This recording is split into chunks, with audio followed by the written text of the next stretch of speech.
Esse editorial aqui é mais safado do que o que escreveram do Eduardo. A gente comentou ontem. E finge que Eduardo foi caçado por não querer trabalhar, não porque ele foi exilado. O Brasil precisa de reformas, não ruínas. Avanço do discurso antissistema, a direita e a esquerda, ameaça a democracia. Ih, rapaz. A personificação da terceira via no mundo do jornalismo é o Estadão. Não quer ninguém antes desse sistema, porque o Estadão é o sistema. Não existe nenhum jornal no Brasil mais sistema que o Estadão. O Estadão é o jornal criado para derrubar o Império e instaurar a República. Participou de todos os golpes de Estado e, mais recentemente, recebeu grandes aportes de 3 dos 5 maiores bancos do país. Hoje, basicamente, comandado por banqueiros. Aí vem algo de inquietante no espírito do tempo político brasileiro. Diferentes matizes ideológicas ganham força um discurso que flerta com a ideia de que o sistema está esgotado e, por isso, merecia ser implodido. Esse impulso, classificado como antissistema e hoje em voga tanto na retórica bolsonarista quanto em setores do lulopetismo, constitui um risco real para a democracia. Por mais que o Lula venha com esse papo de antissistema, não é o petismo que está com esse papo de antissistema. Não vou trazer nada aqui e não vou ficar abrindo vídeo antigo nem abrindo Atlas. Os setores da esquerda que abraçam um discurso antissistema na maior parte do tempo, acima de 70%, são setores da esquerda antilulistas. Ou então que tem um apoio muito crítico ao Lula. Aquele apoio que apoia falando, o Lula tá censurando todo mundo, tá trabalhando em parceria com o banqueiro, virou vassalo do Biden, mas ainda apoia ele. Mas critica ferrenhamente. Não é lulopetismo. A imprensa ainda não tem um termo para descrever essas pessoas, como tem um termo bolsonarista para descrever a direita que realmente bate de frente, mas não é o lulopetismo. Já está errado. Quem comprar esse discurso não vai entender o que se passa hoje nas redes sociais no Brasil. Mas enfim. Aí o Estado diz que isso constitui um risco para a democracia, porque a democracia é o regime. De um lado, multiplicam-se ataques demolidores ao Supremo, distintos do necessário debate sobre sua reforma e correção. Ataques, não tem nenhum sentido, né? O Estadão pode reclamar, mas a direita não pode não, a direita está mentindo. Do outro, o esforço do PT para posar como alternativa ao sistema soma como deboche diante de um presidente de terceiro mandato e de um partido em seu 5º ciclo no poder. Aí vem. A pergunta elementar, raramente enfrentada com a seriedade devida, permanente no ar e deveria ser dirigida à direita reacionária, que é como eles chamam os bolsonaristas. Mormente bolsonarista, a esquerda demagógica, mormente petista e o centrão fisiológico. Essa pergunta é até boa. Destruir o sistema para colocar o quê em seu lugar? Essa pergunta, em outros termos, é quando eu chego para vocês, muitas vezes lá no final do vídeo, eu falo, gente, qual é a direita que vocês querem criar? Ser antipetista é pouco. Vocês vão tirar o Lula. E depois? Vai fazer o quê? Eu já entendi que ninguém gosta do Lula. Eu já entendi que todo mundo rejeita o regime. Rejeita Moraes, Dilma Mendes, ministro do Supremo, a Globo. Mas e aí? E depois? Qual o plano? A história política no Brasil e no mundo oferece uma resposta incômoda. A ruína de sistemas institucionais, ainda que imperfeitos, raramente dá lugar a arranjos mais virtuosos. Com frequência abre caminho para aventuras autoritárias, quando não para experiências abertamente totalitárias. O vazio institucional não é ocupado pela virtude, mas pela força. Isso daqui, em termos históricos, tem um certo quê de verdade. Só que o problema é que hoje o Brasil é um autoritarismo, beira um totalitarismo. Então não tem como abrir caminho para o totalitarismo, porque já está no totalitarismo. Não tem como abrir caminho, já estamos nisso. Em artigo recente no Valor Econômico, o cientista político Fernando Abruzzo destacou um ponto igualmente essencial. Ao contrário da narrativa catastrofista, o sistema político brasileiro não está em colapso. Não, está não. A visão compartilhada por analistas como Maria Hermínia Tavares, lá da fundação, da Comissão Arnes, que estava no início do golpe de Estado de 2022, naquelas reuniões organizadas com assessores de parlamentares nos Estados Unidos. É o nível das pessoas. Ela também é do SEBRAP, foi do SEBRAP, lá da FHC, sua nata da bosta no Brasil. Ao longo dos últimos 30 anos, construiu-se um arcabouço que, com limitações características de regimes imperfeitos, produziu avanços relevantes. Os últimos 30 anos tiveram avanços relevantes. Tá, vamos por parte. Reformas eleitorais, mecanismos de controle, lei de responsabilidade fiscal, instrumento de transparência ilustram um processo contínuo de aperfeiçoamento democrático. Então vamos analisar só no que o Estado está colocando. Reforma eleitoral. O que aconteceu nos últimos 30 anos em termos de reforma eleitoral? Ficou muito mais difícil de criar um partido? O que aconteceu nos últimos 30 anos em termos de reforma eleitoral? Ficou muito mais difícil de criar um partido? Hoje o dinheiro, o grosso, vem do fundão, que é público, e que é proporcional ao tamanho das bancadas. Ou seja, para partidos novos fica muito difícil. Quem está na máquina tem uma facilidade muito maior para continuar na máquina. Ou seja, uma reforma eleitoral para fortalecer os grandes partidos e as pessoas que já estão na máquina e que muitas vezes não têm nenhum contato com a população. Aí, junto com isso, feito a cláusula de barreira e outros itens. Isso foi um avanço? Porque isso gerou uma nova distorção na política. Eu chamo de caciquismo político. Eu nunca vi nenhum termo, sabe? Mas eu acho que é fácil de entender. Porque caciquismo, porque quem manda são os caciques. Eles controlam o dinheiro, eles controlam quem vai ser eleito. Eles controlam os votos. Eu me criou uma deformação, não um avanço. Aí o segundo ponto. Mecanismo de controle. Controle de quê? Do discurso. Só se for, né? A censura. Porque a corrupção não passou. Pelo contrário, eu acho que nos últimos 30 anos nós observamos os maiores casos de corrupção da história do Brasil. E agora a cereja do bolo é o Banco Master. Eu não sei que mecanismos de controle o Estado não está falando. Aí depois tem leis de responsabilidade fiscal. Temos números, mas o Brasil nunca esteve tão endividado. A relação dívida-PIB nunca esteve tão grande. O único governo, que conseguiu, desde que porque a lei de responsabilidade fiscal vem do governo Temer, né? O teto de gastos. O governo que pegou com valor X, entregou com valor Y menor a relação dívida-PIB foi o governo Bolsonaro, mesmo com a pandemia. O Lula derrubou o teto de gastos e veio com o arcabouço fiscal, que foi um fracasso. O próprio Estadão falou isso várias vezes. Então, assim, eu não sei como isso é mais um avanço relevante. Depois tem instrumentos de transparência. Transparência? Estão o tempo todo incomodados que o Supremo não divulga 1000 informações. O pessoal entra com a lei de acesso à informação para obter informações do governo Lula também não tem acesso. Enfim, eu não sei que instrumentos de transparência são esses que o Estadão também acha que foi bom que foram criados. E que, por isso, a turma antissistema não tem direito de reclamar do regime que a gente vive.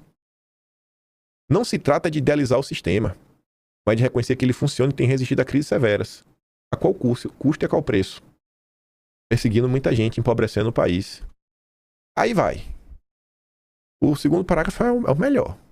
Isso não minimiza a gravidade das turbulências recentes. O país atravessou momentos dramáticos, com tensões entre os poderes, ataques às instituições, tentativas explícitas de ruptura da ordem democrática. Não teve nenhuma tentativa explícita de ruptura. Ainda assim, o sistema resistiu, continuou a produzir decisões, a arbitrar conflitos e garantir a alternância de poder. A alternância foi um golpe de Estado para eleger o Lula. Essa é a alternância. É precisamente essa resiliência que desautoriza o discurso de terra arrasada. Você tinha um cara, estava condenado, você descondena o cara não é mais julgado porque o processo prescreveu, aí vocês elegem um cara sem nenhum projeto, sem nenhuma direção para o país, do governo, do partido que mais confusões aprontou e querem falar que não dá, falar em terra arrasada. Olha o estado da economia do Brasil, da violência e do caos urbano. É necessário olhar a democracia brasileira sob a perspectiva de sua saúde institucional. Democracias maduras não são imunes a crises, mas capazes de enfrentá-las sem colapsar. O Brasil está colapsando. É com o uso da força e perseguindo pessoas que está se mantendo de pé. E é justamente isso que expõe a inconsistência da gente de aventureiros, no caso bolsonarista e oportunistas no lulopetista. Aí agora que é o ápice. Essa é a cereja do bolo.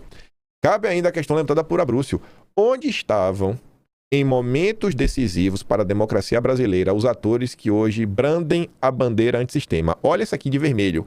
Como se posicionaram diante da ditadura de 64 ou de autocracias mundo afora? Os vagabundos do Estadão, os vagabundos safados que deram um golpe de Estado, onde o Júlio de Mesquita Filho tramou a ditadura de 64, confessou na página 144 do dia 12 de abril de 64, do Vespertino, que ele tramou esse golpe desde 20 de janeiro de 62, inclusive já escolhendo ministro. E agora esses vagabundos estão perguntando como é que se posicionaram. Rapaz, eu não estava nem vivo. Agora o Estadão estava dando era esse golpe, que agora está chamando de ditadura. A discussão de ideias é indispensável, mas não pode prescindir de exame de biografia. A defesa da democracia não comporta ambiguidades. Ele não quer uma virada de mesa, não quer uma ruptura com o regime, sendo que a família Mesquita é peça-chave na ruptura do Império para a República Velha. Tomou um olé do Vargas, tentou dar um contragolpe em 32 na Revolução Constitucionalista, tomou um olé de novo. E em 64 estava no meio da bagaceira. Vocês entendem a importância de entender a história? Com que direito os vagabundos do Estadão escrevem isso? Tem que lavar a boca. Eu sonho com um dia que uma pessoa da direita, ainda tem mais, o senhor Júlio de Mesquita Filho defendeu o Geno contra brasileiros, uso de bomba atômica, se necessário, para fazer uma revolução. Sonho com o dia. E uma autoridade política da direita vai bater, mas dando de surra nesses vagabundos do Estadão. Levar adiante uma agenda séria de aperfeiçoamento institucional exige mais do que retórica contra adversários. Eu até concordo. Requer independência crítica, compromisso com regras universais e disposição para um diálogo que vá além das conveniências eleitorais. Como é que nenhum jornal quer dialogar, só quer taxar, rotular, desumanizar. Reformas dirigidas contra o oponente de turno ou ancoradas em demagogia não fortalecem um sistema, e sim um corroem por dentro. Esse será um dos debates centrais da campanha eleitoral deste ano. O Brasil não precisa de salvadores da pátria, mas de instituições mais eficazes, regras claras, lideranças comprometidas com o aperfeiçoamento democrático. Entre a reforma e a ruína, a escolha não deveria ser difícil. Fiel à sua tradição, este jornal não tem apreço por aventuras. O Estadão não tem apreço por aventuras. Criado para derrubar o império, para dar um golpe de Estado. Vocês não têm apreço por aventuras. Vocês são vagabundos demais. Sociedades estáveis e prósperas privilegiam reformas graduais e pactuadas. Mudanças incrementais, não rupturas, definem as democracias mais avançadas. É assim que deve ser no Brasil. Aí vamos lá. Vamos colocar aqui algumas coisas que eles defendem. Tá falando de responsabilidade, leis de responsabilidade fiscal, né? E aí juntar com o que também já falou antes sobre fortalecer Flávio Bolsonaro. Olha o que o Oeste repercute. O Zema foi lá essa semana, foi agora, e deu entrevista. Zema cogita abrir mão do Alvorada se eleito. Não faço questão de um palácio. O Alvorada já tem toda a estrutura. Tem coisas que não dá para o presidente rejeitar, como, por exemplo, segurança. Ele pode rejeitar uma cozinheira. Segurança não, ele tem que ter. Você deixa de morar no Alvorada para morar em outro lugar, é um custo extra e um incômodo para toda a região. Morar numa região, sei lá, comum, residencial. Vai estar meio seguranças, um controle, para saber se pode, se não pode. No final do dia, você pode acabar tendo um custo igual ou maior. É pura lacração. Zema fez isso em Minas Gerais, foi morar na rua residencial.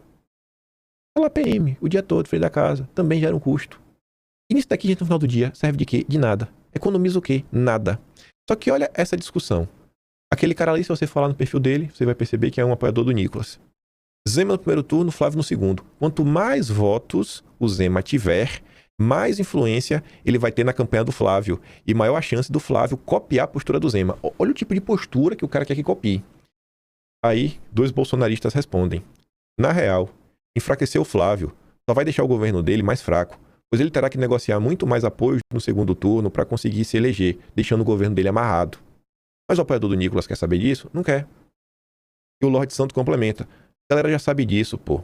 O objetivo é ter mais uma vez um governo eleito pelos bolsonaristas, governado pelos liberais. Já não percebeu a jogada? Sempre as mesmas pessoas, do mesmo lado político, Dória, Constantino, Zema e por aí vai, né? Os mesmos lixos de sempre.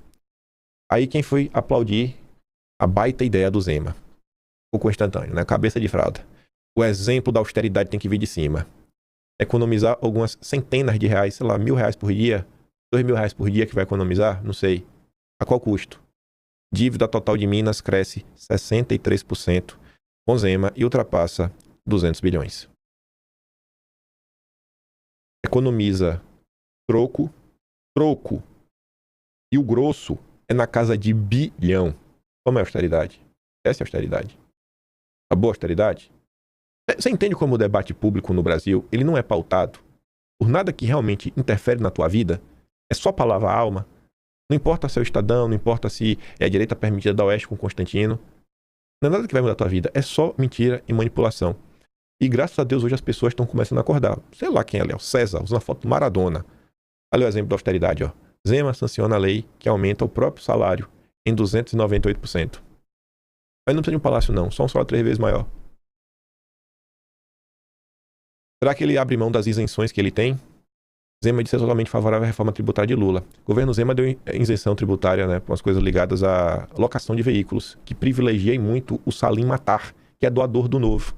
Agora a Zema passou um monte de imposto, enquanto dá isenção para a turma do Salim Matar, e outras empresas do ramo, óbvio, né? Mas enquanto a turma o mercado que o Salim Matar faz negócios, ganha isenção do Zema, o povo recebe imposto, né? Perfume, celular, som e várias outras coisas. Aí olha para isso daqui. Vocês acham que o problema do Brasil é o Bolsa Família? O problema do Brasil não é o Bolsa Família. São os marmanjos do Bolsa Família. Porque Zema diz que não vou pagar Bolsa Família para marmanjo. Tu acha que tem alguém no Brasil que sobrevive com R$600? Tu acha que com R$600 dá para sobreviver?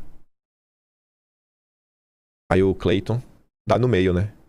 Mas com certeza pagará Bolsa Empresário, ainda mais se for amiguinho deles. Em 8 anos, renúncia fiscal da gestão Zema pode superar 120 bilhões. Soma de benefícios tributários para empresas nos 2 mandatos do governador equivale a quase 70% da dívida com a União. Fazenda defende a atração de investimentos. Só que não para por aí. Olha isso aqui. Olha a desconexão. Gente, não tem problema. Pra mim não tem problema a criança trabalhar por mim. Eu boto minha filha aí com 5 anos pra ficar atendendo telefone, anotando ordem lá no restaurante de minha sogra. Vai lá, vai atender os telefones lá e ajudar. Não tem nenhum problema com isso. Mas tu acha que no Brasil o problema é que não pode botar pra criança trabalhar? Ou o problema no Brasil é que não tem emprego de qualidade? Que os salários são baixos, que o imposto é altíssimo, que tudo é difícil de ter e às vezes você tem da pede porque o ladrão te rouba. Olha a desconexão com a realidade e os problemas do dia a dia das pessoas. Temas diz que criança vai poder trabalhar caso seja eleito presidente.